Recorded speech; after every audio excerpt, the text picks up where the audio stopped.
All right, guys, this is Sarbjeet. Welcome back to the healthcare case study. You may be watching this on Facebook and YouTube.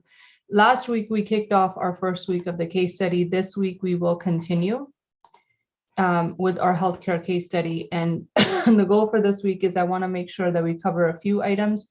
But before we get started, let's cover the basics of what it is that we're doing. So last week, I gave you an intro of myself. And what we did is we identified the problem statement, right? The problem statement is that we're working, this case study is around a nonprofit organization. What they want to do is they want to add a section to the website for recipes, right? And it's to help with folks that are in the community of IBD disease. So they probably have very particular recipes based on, what they're dealing with, the health problems that they're dealing with, okay? So our primary goal is to make sure that we create a space on their website that people will have the ability to, for patients, they'll have the ability to use those recipes, right? View them and use them. Our caregivers can point to people or their patients to the recipes. There may be people who are contributors who want to provide recipes for submission, and then for admin folks who are managing the website to review the recipes and make sure that they're sufficient for our patients, right? We don't want people to just load any recipe without verifying it. So there's got to be some sort of verification process. So that way people are, the recipes that are loaded are of benefit to the patients and make sure that they're well represented, right? So the big picture is on the product page. We also need to indicate ingredients or allergies, right? Some people may have nut allergies. So the recipes must include what ingredients are need to be used for the recipe. We need to list allergies, well, these are not allergies, but I guess these are filters. So let me fix that right now.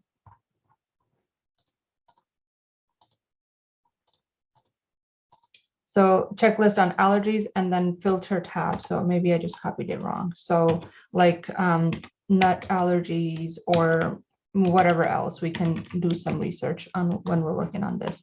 We also want to filter tabs for the type of diet, low salt, low fiber, low fat, lactose free, high calorie, and all those items. And then we want to give them the ability to have a full display and a nutritional calendar. So I should be able to list how many calories this particular recipe has. So any questions on what it is that we're creating for this case study? Okay, the case study framework, what we're going to do is we're going to list assumptions, which allows you to limit scope. We're going to create a use case diagram. We're going to create a current state, future state. We're going to create user stories and acceptance criteria. We'll do prototypes, and then we'll present the case study. So generally, as I mentioned last week, we generally are, as business analysts, are being required to do case studies. And they're, from what I'm hearing from most of you guys, it's employers are giving you guys maybe 1 week to put this together.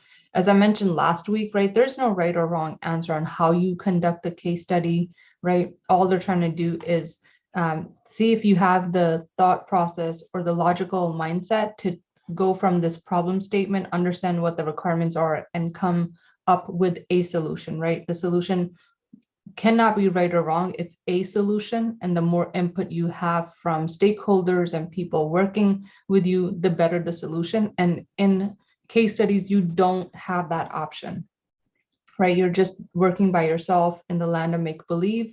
So again, there's no right or wrong answer. So lots of you guys I know are very, very focused on figuring out like, where do I get started? And the best answer is just get started, right? Like, don't worry about what the end result will be. You need to start walking to get to your destination. So when you are presented with these case studies, just get started. Just start listing out your assumptions, start doing work, and as you start to progress in thinking about the case study, you will get to a place where you're comfortable in presenting it. Okay.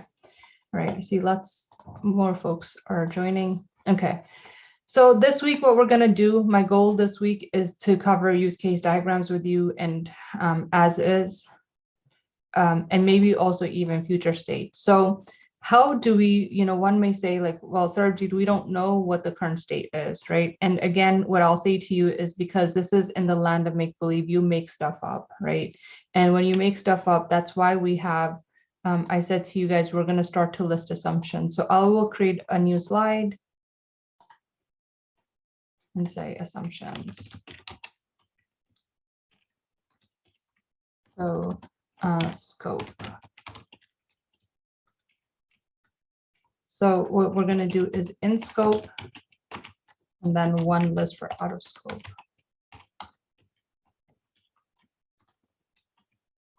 Okay.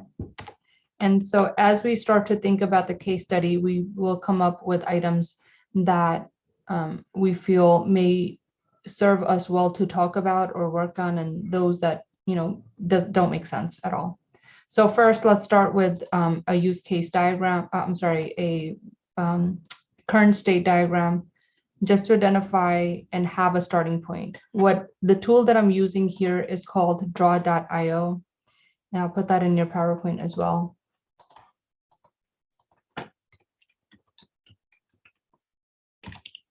And this is a free tool that you could practice learning workflow diagrams. It's one of the many tools that you could use to create workflow diagrams. When you start working, you will use a product called Microsoft Visio, which is under the Microsoft Office of Applications, but it's specialized to help you create workflow diagrams. And so my advice to you is if you've never created a diagram, start practicing with this tool, draw.io. It's absolutely free, it's web-based. And for practices, the more you practice creating workflow diagrams, the better you will get. So I will say that creating workflow diagrams can get a little frustrating, but the more you practice, the better you get. And this is the best tool to do that. So for those who've never done this before, go create a workflow diagram in making a cup of coffee, and you will understand that things that come second nature to us when we try to diagram them out become a hassle, because what you're doing is now you're thinking about all of the steps that you generally have to take to make a cup of coffee. And these are things that come second nature to us because we do those every single day. But when you try to put that on paper, you'll see how many steps are involved in making coffee for sure. Okay, so let's get started. So current state. So for something that doesn't exist, how do you create a current state for that, right?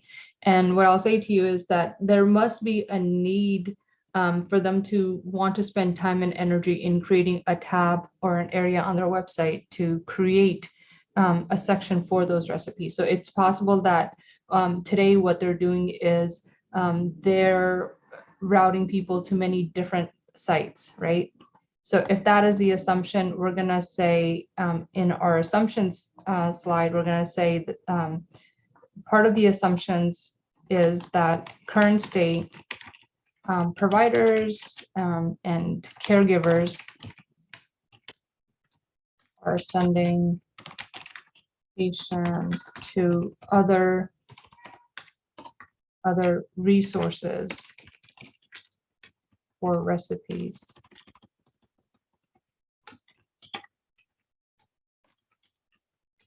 And then another assumption could be that currently or current state.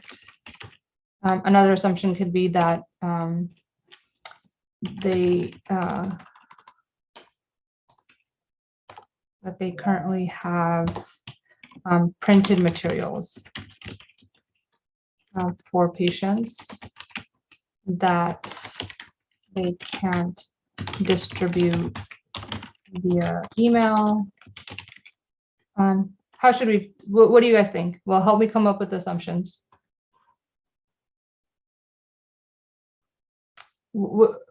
Any thoughts on what we could use as assumptions looking at the problem statement? Or anything that you guys may want to limit scope at this point?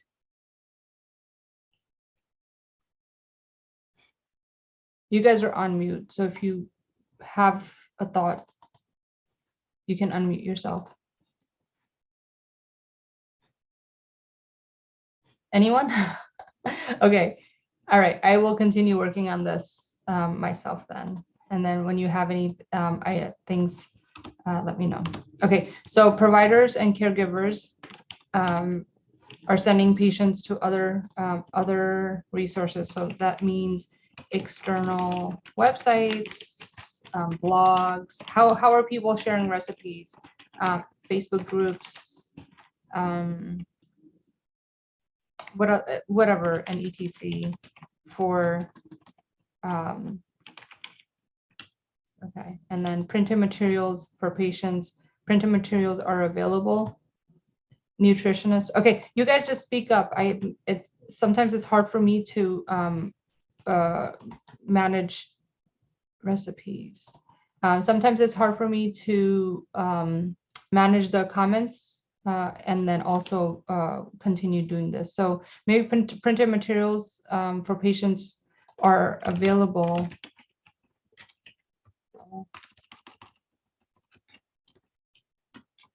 But they can't.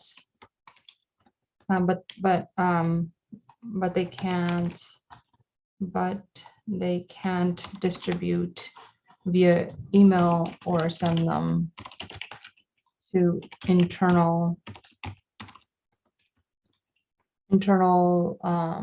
sites or whatever. So that kind of helps us explain where we are with this case study. So when we do workflow diagrams, the three basic shapes that we'll work with are this oval, which will represent start and finish processes, right? The next most common one is a rectangle, which represents a process, and then a diamond, which represents a decision. So in working on a current state, I'll make this a little bit bigger for you guys.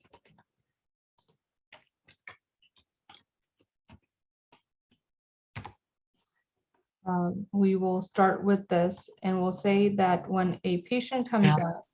We are not seeing the diagram. We're just seeing assumptions and identify scope. Okay, hold on. Let me stop sharing. I have to reshare. Give me 1 second, okay? Where's my PowerPoint?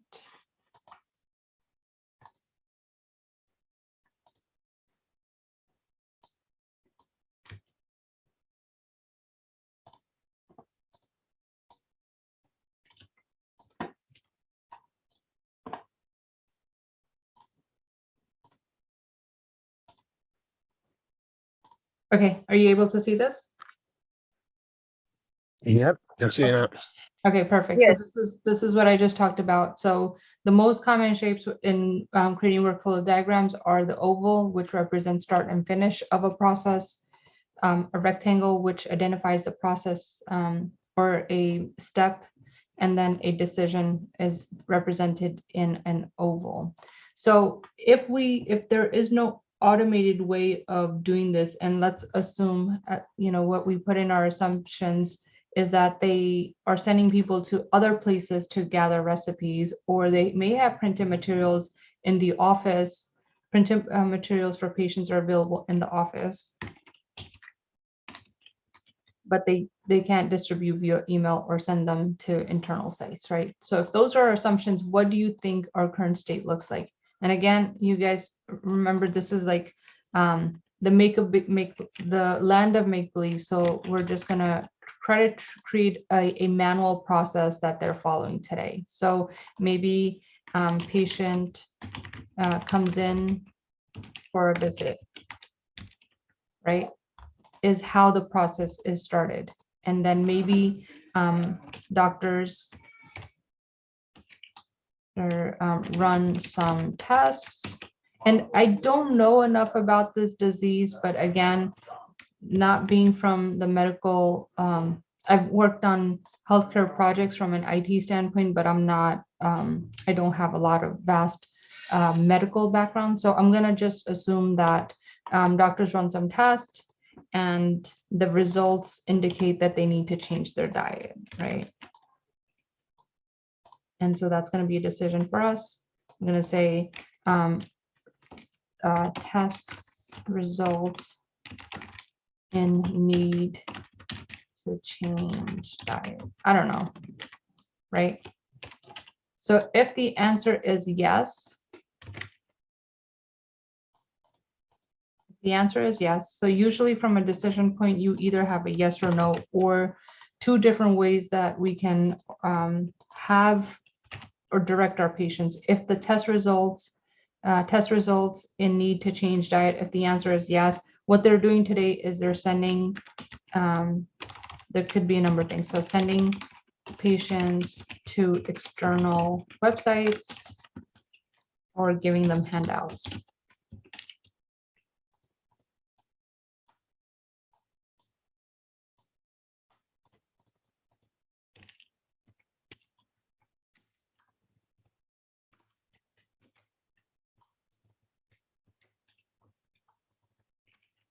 Oh, hold on. And then giving handouts, right? And if the answer is no, right, our patients don't need help in changing diet, then maybe, I don't know, what should we do? If our patients don't need to change diet, then maybe they're gonna schedule a follow-up. And Or maybe just get a phone call or an email, just letting them know. yeah.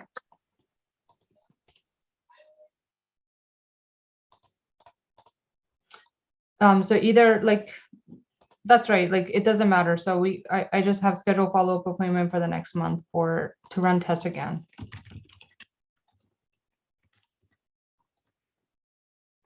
And then we'll end the process here.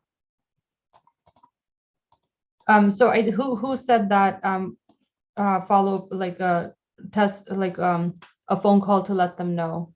Gurpreet, it was me. Gurpreet. Okay, that's actually right, because you don't usually get test results right away anyway, right? Yeah. So maybe we'll add another here where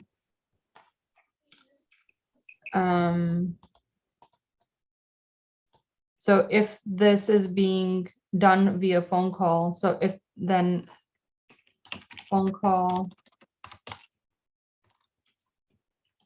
to talk to patients about change in diet. And they can do these things, right? They can send the patient to external websites. And at that point, handouts don't make sense until like they're back in the office, right? And then if the answer is no, if it doesn't require a change, then there's no phone call.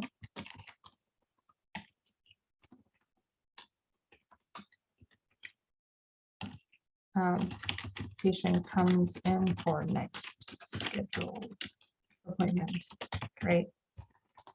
And then here we end the process. So now it becomes even more critical for us to create like an online resource for them to share the recipes, because they're trying to do this over the phone and they don't know like how to, like the patient may not have something to write on. So it's like creating a big mess because they're not able to effectively share the recipes with the patients, right? Does that make sense, you guys?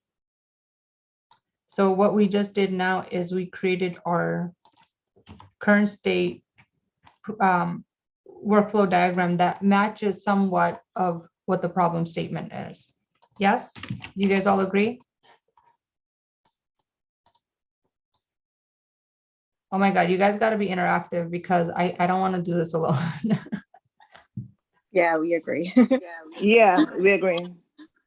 Okay, so now I'm So gonna, they can also have the doctor can ask to change their regular routine as well, that they can have more physical work. yeah, absolutely.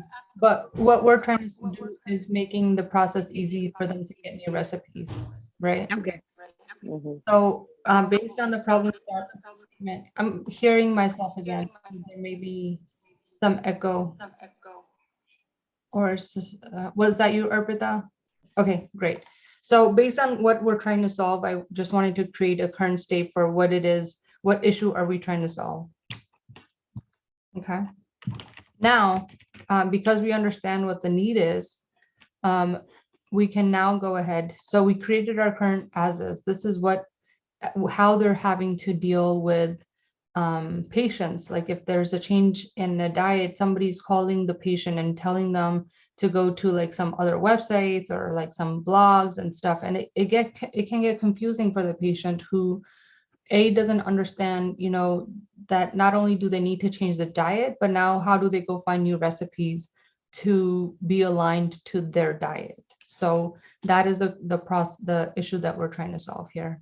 So that's the current state. Now, the future state is we can now either work on a use case diagram.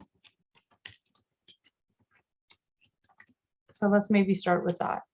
Use case diagrams, I put a slide in here for you guys so you guys can understand what use case diagrams are.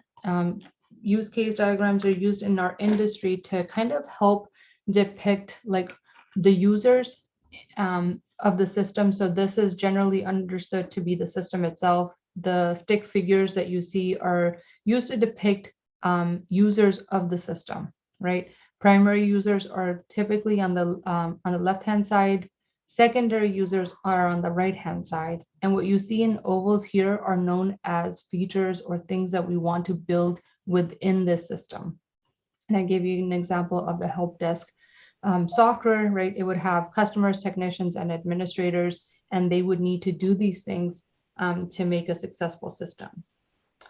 Sarabjit, one question. Mhm. So when we prepare this use case diagram, so it will be based on the as is process or on the basis of to be process? It has to be future state, right? Because that's what we're building. Question, please. Uh-huh. Yes. So the actors, can they also be called? Are they also personas? Are they also what? Personas. I'm not understanding. Like you said, they're created based on the actors. So are those actors as the word personas? Do they also mean the actors as well? Personas, yes.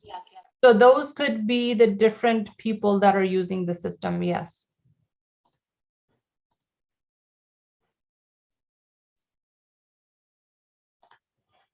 Okay, so let's get started.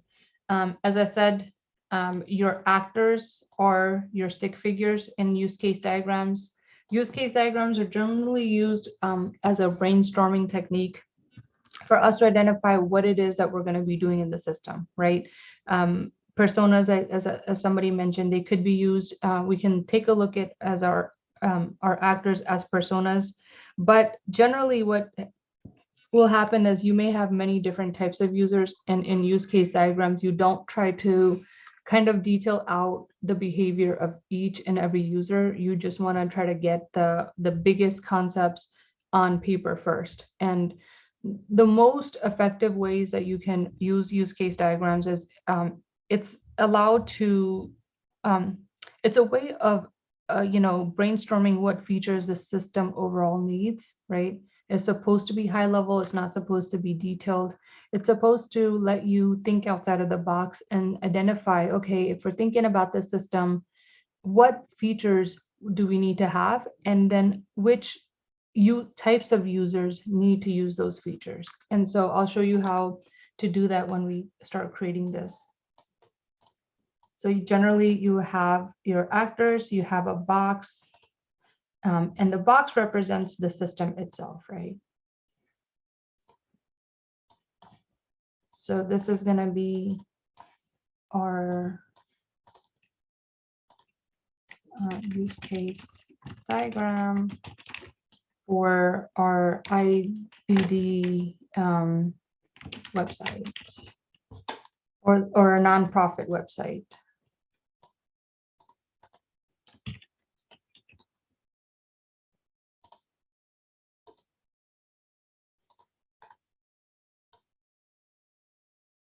Okay, so your actors first are going to be your patients, right?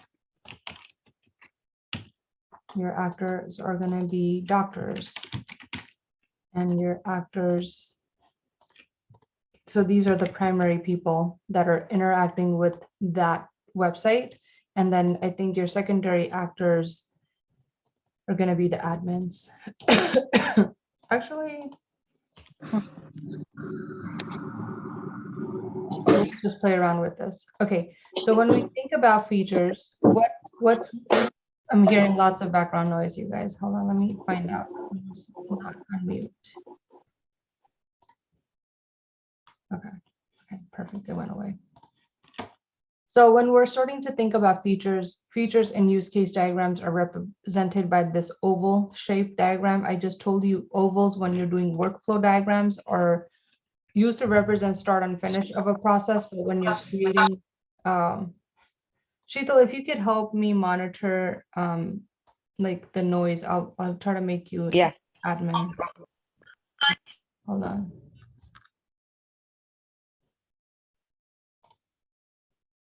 So I've just made you co-host, so then I think you can mute people if we're getting a lot of background noise. So as I just told you guys that in a workflow diagrams, ovals are used as start and finish to represent start and finish of a process. Oops, I didn't mean to do that. But in use case diagrams, ovals are represented to showcase a process. So when we're thinking about this website, what is one feature that we want to build on for this page? And these features need to be, we need to have verbs in front of them to showcase an action, right? So thinking about this, what's one thing? What's one thing that we want to accomplish with this new page that we're trying to build? Receipt What? receipt preparation, So, receipt introduction of a receipt. so I think maybe submit recipes. Yeah. They would need to register as a member. Yeah, maybe, I don't know. So we're gonna assume that's a great point, Gurpreet. We're gonna go back and in our assumptions, we're gonna say people that are using the website. Where's my assumption slide?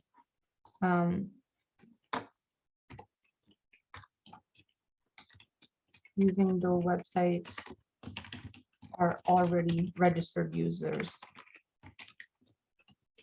Because we don't want to like create this whole process of registering people, right? That's like outside of this, not that it's outside of the scope for the website, but it's outside of the scope of what we want to focus on. So that's how you can use the assumptions slide or page to list out things that, you know, from your standpoint and the work that you're doing, that you're just not going to go down and talk about, like put in all this effort about registration. Does that make sense? Yes.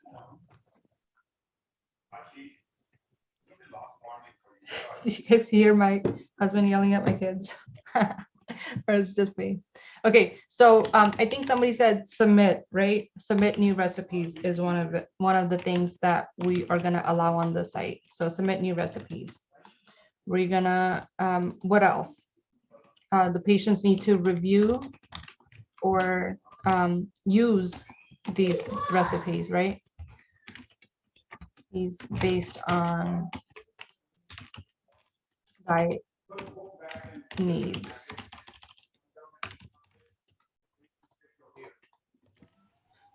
Maybe Patient, feedback about the recipe. How effective is the recipe?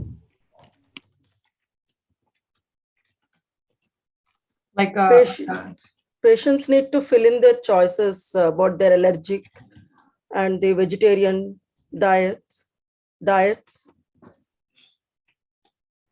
so I would say filter on type of recipe. Yeah, right.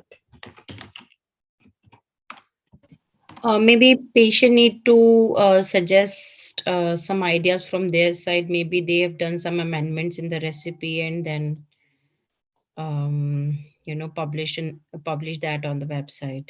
So maybe that could be feedback, like rating it, and then like, are you saying like email? Amendments in the recipe or the improved version of that recipe. So I would just say email for suggestions, but I think that may be outside of the scope of the project. Because that would be just an email to the admin, right? Okay. So what else? What else do we need to do? we need to approve recipes that are submitted, right?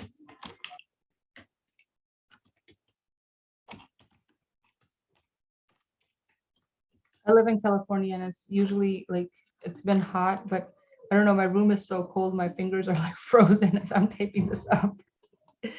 Okay, what else? Anything else you guys can think of? Okay, if that's good. Contributors, do they have to look for contributors? Explain to me what that means. Contributors who are sponsoring for the receipts. I You mean, mean the like, type of receipts, the like, division of, are you talking about like, the sponsors who are sponsoring for the receipts who based would, on the diets of the patients. who would be the sponsor? Give me an example, because I'm not understanding. Hmm. I think nutritionist who can add the recipes there. Nutritionist or whoever has knowledge about the diet and diet regarding that disease. Mhm. It may So not be the doctor, it could be a nutritionist who has more knowledge about those things. I think Like my that's, question is, oh, sorry, yeah, please go ahead. yeah. I think that's the same. I'm gonna put them in the same category as doctors because I feel like they will do the same function. Can they be financial sponsors as well? Because it's a non-profit organization. But how would they have anything to do with the recipes that go on the site? How about the restaurant owners? Distribution of receipts to the particular patients Yes, or caregivers. yes, like an email feature, right? Yeah.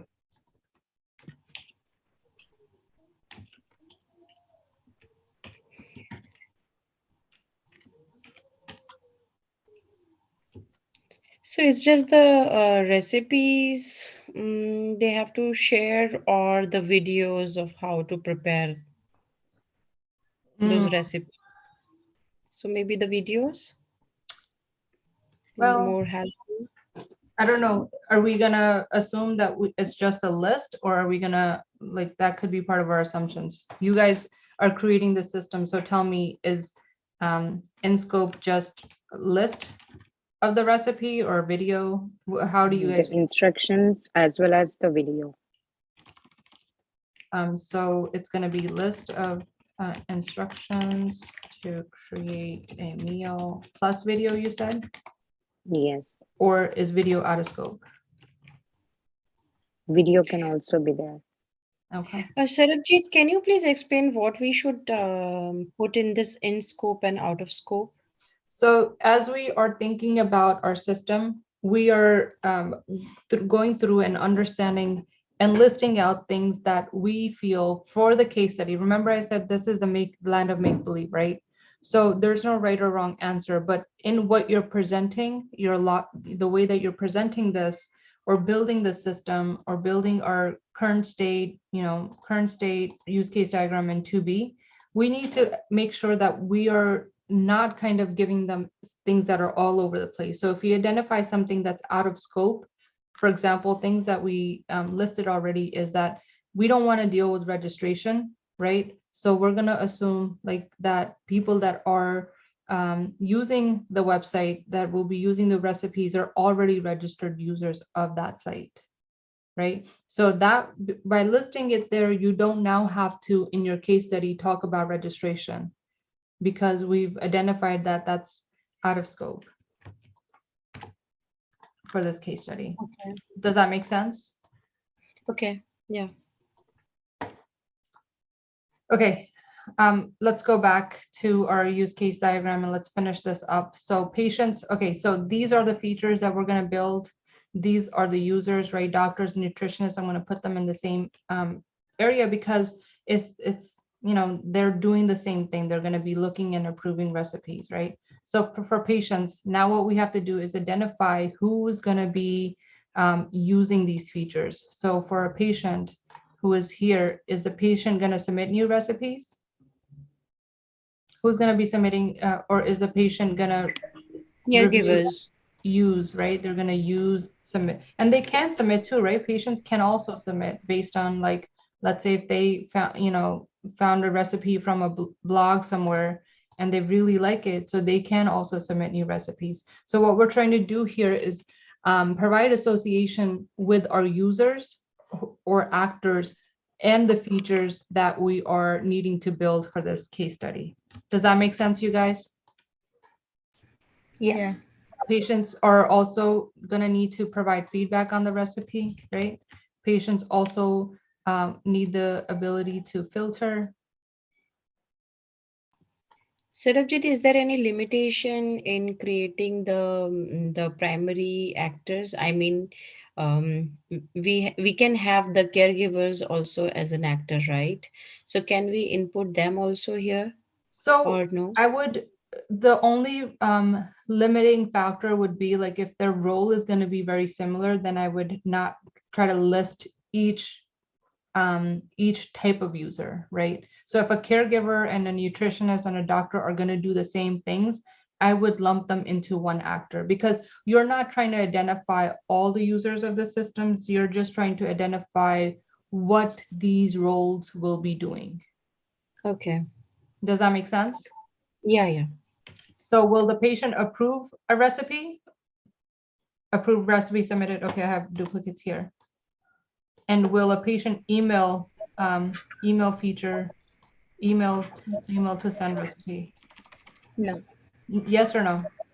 No. No. Okay, but a doctor will, right? So doctors, Yes. a nutritionist will be submitting new recipes, right, to the site.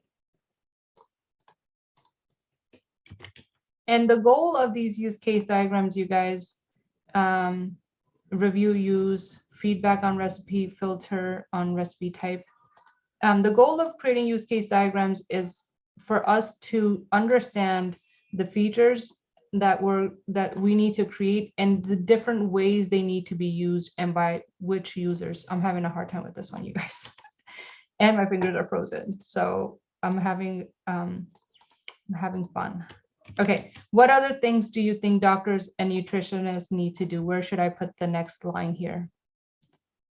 Approves the recipe in a way. Yeah. What else? They're on type of recipe.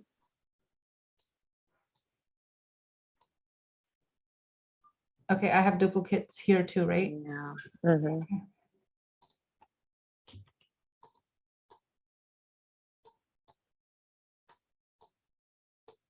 And then doctor and nutritionist and a caregiver might also. Can email. Yes. So the difference between the easiest way to identify difference between primary actors and secondary actors is primary actors are the ones initiating these features. Secondary actors are those that get a result of an action being here. So secondary actions, like examples of secondary actors may be like a dashboard or a report that gets populated because of these actions that are taking place. So for us, a secondary actor may be admin of the site, right? Who's able to see, oh, we didn't do download. We want people to be able to download a recipe, right? Yeah. Right. Or download, so email to patient, Mhm. and then, oops. And then how about email to a friend? And then how about, Share the recipes. yeah, email or yes, and Share. share on social media. Print. Take printouts. Yeah, printout, I think, is relatively easy. Download or. Yeah. So how about for patients need to email to a friend? And Mhm. patients can now also Share. share on social media. Sharabjit, one question. So, for example, I'm a patient and I've shared a one recipe. So it will not pop on the website until and unless it is approved by the nutritionist, right? Yes, that's the approval So process. then there will be some other way that these recipes to be shared first with the doctors, Mhm. and then they will publish it on the site. Yes, absolutely. We'll work on that when we create our future state. Okay. But for here, we're just listing like what do we need to accomplish, like, at a high level. Um, what do we need to do is we need to allow patients to email to a friend, share on social media to like get the website, out there, and known as one of the resources out there. And then for admin of the site, again, the secondary actors, maybe people that need to know like how well this new page is doing. Like, so it could be just admin of the site and they just want to know, have a dashboard of people, either coming to the site, Maybe email. like, share, and comment that we do in the social websites. Yes. I think I have another duplicate here. So email feature. So email to patient, email to friend, share on social media, and then this is going to be dashboard of usage. And this will probably be something that our secondary actor will be more concerned about or care about, right? There's a dashboard, like how many people are coming on the site. Yeah, like Okay. it's just gonna be like, okay, so many, like 30,000 people use this recipe, or it was shared on social media and had like, so Depends many on the people. filter type as well. We can Yeah. have a dashboard. Okay. So what else do you think our admin, somebody who is trying to see if this thing that we spend time and money on is useful, what else? Is there anything else that they may care about? I think they may care about the approval process and how that's taking place. Do they care about reviews? Yes.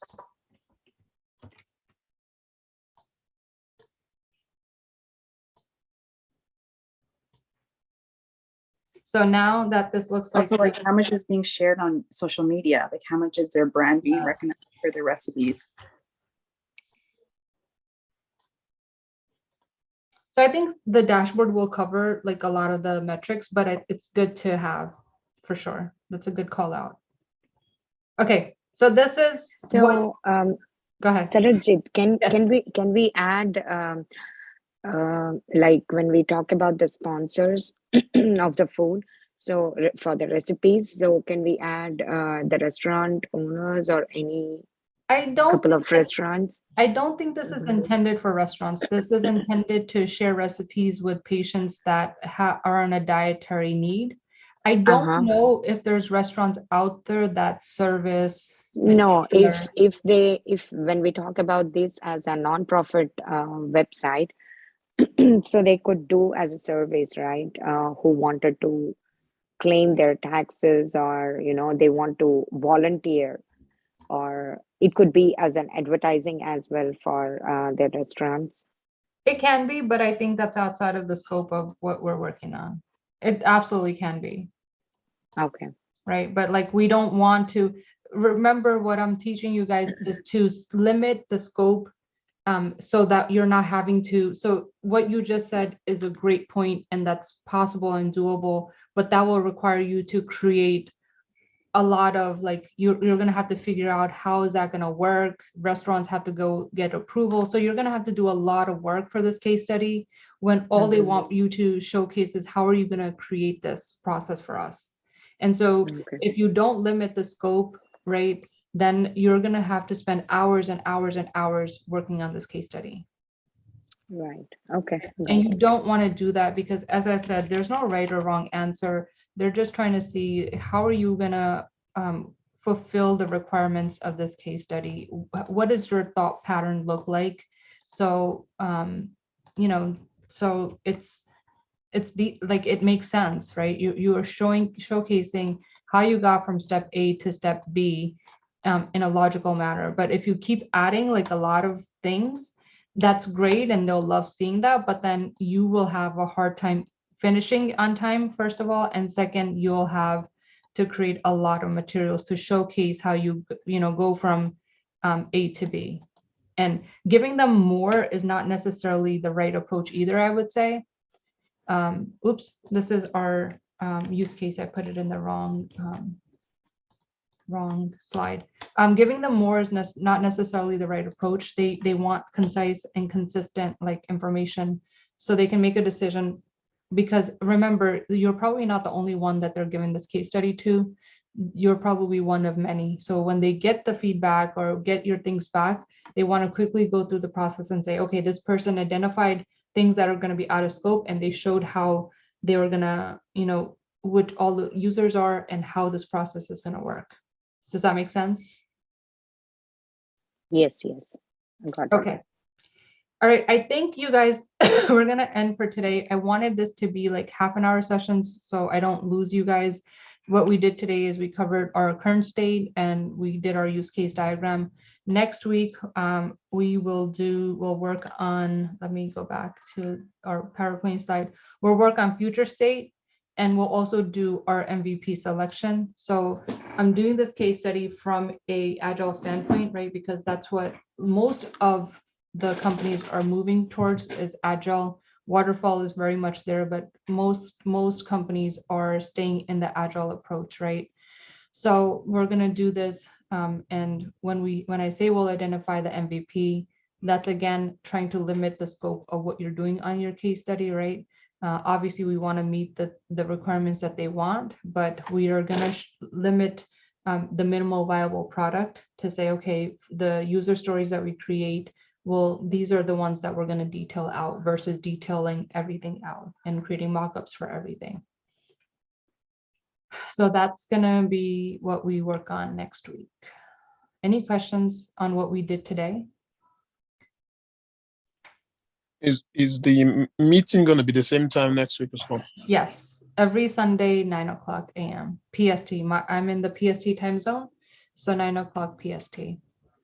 So the registration that I paid for today applies till you finish the case. So it's a one-time registration. You don't have to pay each week. Okay. Yep. Any other questions? Was this helpful? Did you guys find this helpful today? Yes, thank you. Yes, it was. Yes, thank you. Yeah. Yes, Okay. it was. Thanks. Perfect. All right, guys, then Thank I you. will see you guys next week, and we'll continue working on this. And I promise there's a method to the madness, right? What you guys are learning.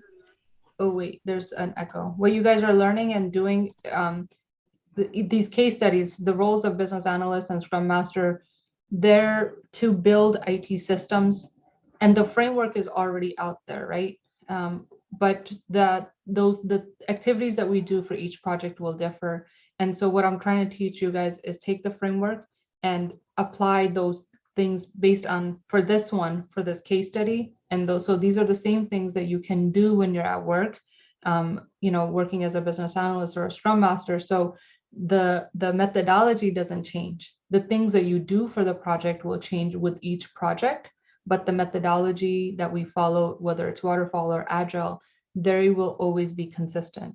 And that's why textbook stuff, like when you're reading textbooks and reading these materials from the textbooks, they all say the same thing, right? Because they're talking about the methodology. But because each project is different, the concepts, the things that we do for each project will be different. So if you guys are really new to workflow diagrams, are things that I've used over my many, many years to build IT systems, are the best thing that you guys can do, start to practice on, because workflow diagrams really, really will help you understand how systems are built, right? Because you will now understand how to logically identify steps. So even like just making coffee, right? I use instant coffee. So what do you need? You need hot water, you need instant coffee, you need a spoon, you need milk. So those are, and then try to align them logically and make decisions like, do I want sugar in my coffee? And put a decision point there. So try to create simple workflow diagrams, because what that will do is help you logically think about a process.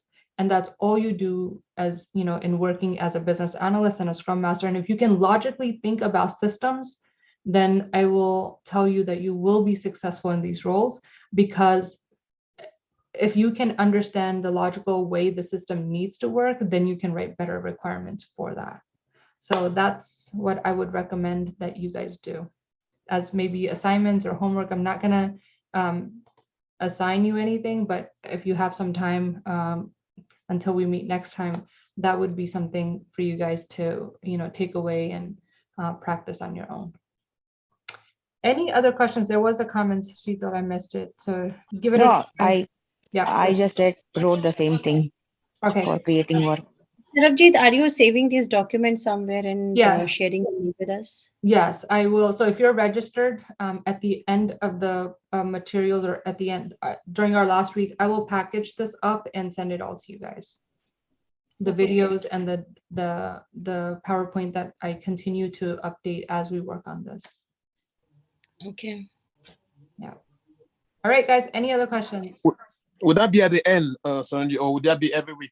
The full package once you've done? Let's do it. Let's do it at the end, because otherwise you'll have like 6 or 7 PowerPoint presentations that are like half baked. So let's that makes sense. let's wait till the end, and I'll send you the PowerPoint, the videos. As long as you're registered, right? Then I have your email address and I can send it to you. Okay. All right, guys. I will see you guys next week then. It's been fun. All right. Bye.